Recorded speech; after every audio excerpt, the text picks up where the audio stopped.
Hello, everybody. I'm a practicing therapist and a doctoral student of psychology, and I'm going to talk about something that I promised some of you folks in the comment section that we're going to talk about, so we're going to touch on that today. Why male mental health is not taken seriously, even for attractive men. This is something I notice a lot. I'm a therapist. I specialize in anger, among other things. And a lot of folks who come into therapy for anger, they tend to be men. And that's okay. There's no judgment. I like working with the population I work with. And a lot of them, to be very honest, it's the first time that they're coming into therapy, or they've had a lot of experiences where they were discouraged to show their emotions, where I don't think that's the best option for anger. But that's for another day. Maybe I'll make another topic about that. But male mental health is not taken seriously, and it's perceived very differently even when you're attractive, which a lot of people think men who are attractive get a lot of benefits, which they do, and I'll make a video on that. However, sometimes it works against them, and we're going to talk about that as well. But this works for any man, whether you think you're attractive or not. The first one is a little bit more specific to being attractive, though. People assume because a man is attractive, he has it all figured out.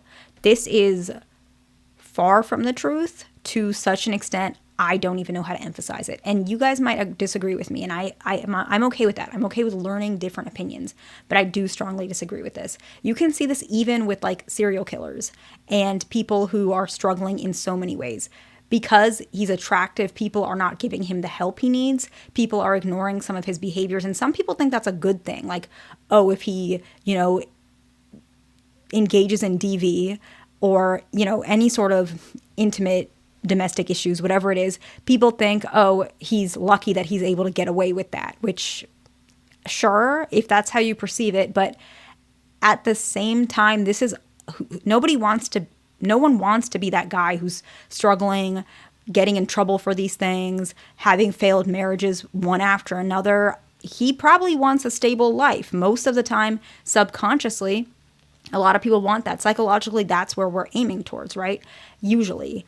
And it's not fun for him, to be honest. I'm not a man who's attractive, but still, I can see that. And I have patients who kind of feel like this as well, that because they're attractive, they sometimes do not get the help that they need and deserve, in my opinion.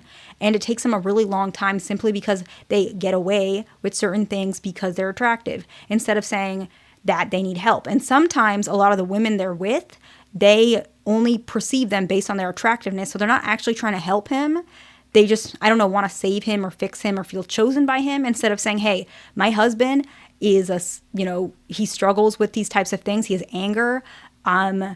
He struggles with drinking, whatever it may be. I want to help him. Let me get him actual help, not me telling him what to do, but actual help, so that he can lead a better life and not hurt himself physically, emotionally, and, lose his kids and family and whatever it may be. I think that's a really big issue that a lot of men, especially those who are attractive, have. And men in general, a lot of times they're just kind of left to their own struggles, and people think, okay, just let him figure it out, or I don't want to, disrupt anything, or maybe they know what they're doing, let it sort out. And sure, I'm not saying you guys don't know what you're doing, but sometimes it's okay to need a little bit of help. Men have a lot of statistics that show men are struggling a lot more than women, especially nowadays.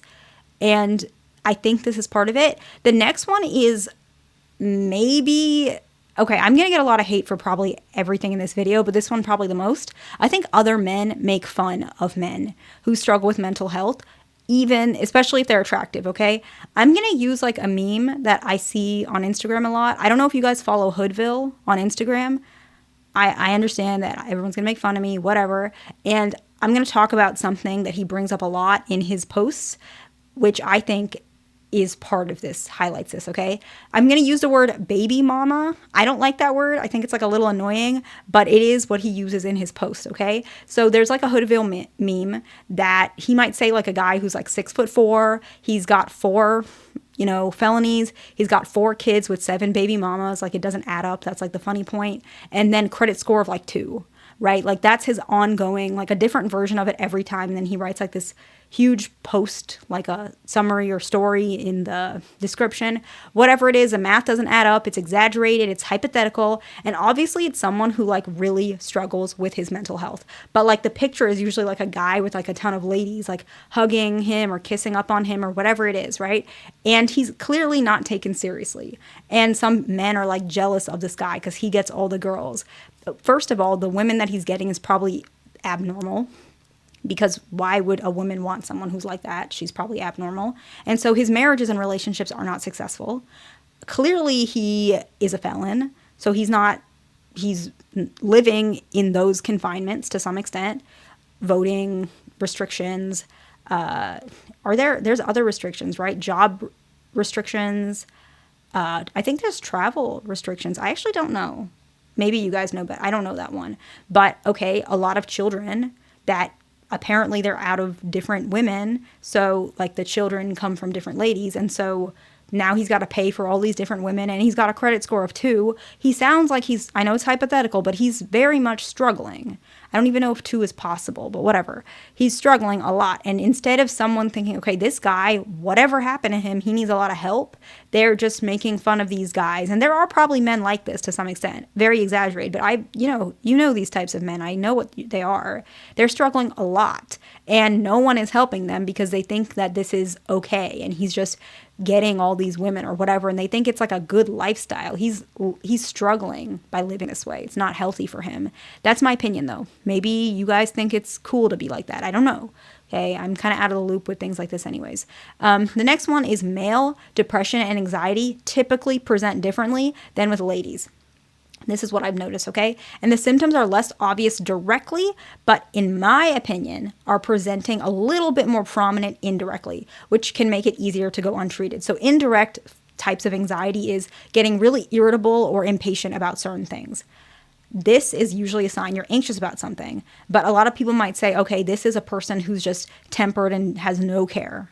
When that's not true, maybe it comes out that way, but that's not the correct way to adjust what's happening with him. It's anxiety. Male depression, sometimes men who are depressed, they have a very flat affect. Sometimes it's not that they have displeasure in life, although it is, but it doesn't look like that. They might stay long working. They might work very long hours. They might not socialize as much. And people might think, okay, he's mean. He's hyper independent. He doesn't want to commit, whatever it is. And sure, maybe, but it's also that he's struggling a lot with depression. And no one thinks, a lot of times, I wouldn't say nobody, but people are not thinking, how can I help this person? What can I do to make it easier for them? They're kind of just picking on him and putting negative labels. The next one up, if a man opens up about something traumatic or painful, he is often told to figure it out, move on, or do something distracting like focus on earning money or building his physique at the gym or whatever version. And this comes from both sides. Men and women do this when that helps, but it's still masking the trauma that he's trying to process it, and then he's shut down. And processing is healthy.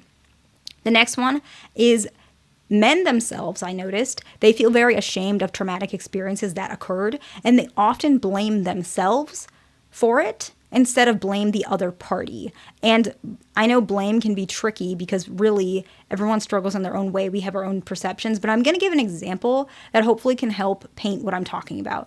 Let's say his wife cheated on him multiple times. Some men, there's a part of them, and I know some of you guys do this. I'm not picking on you, but I know some of you guys do this. There's a part of you that thinks, what did I do to fail her, to make her look outside of the marriage? I think men tend to take responsibility. They tend to be the more dominant one in the marriage. I think that's natural. I get that. And they want to blame themselves. What did I do to make my wife feel this way? Did I make her feel alone? Did I not give her enough attention? And sure, but that's not the same as cheating. She could tell you, she could complain. If she's that unhappy, she could have left. But cheating is an action she chose. But what happens is a lot of men take responsibility for her action. And what ends up happening is because of that, you do not process the traumatic and painful experience of getting cheated on 3 times by your wife. And so these are some of the ways that I think male mental health is not taken seriously. There's a plethora of things. It's just one video, but I will make multiple at some point. And this applies even for attractive men. I hope this video was helpful to somebody. Please like, subscribe. I'll see you in the next one.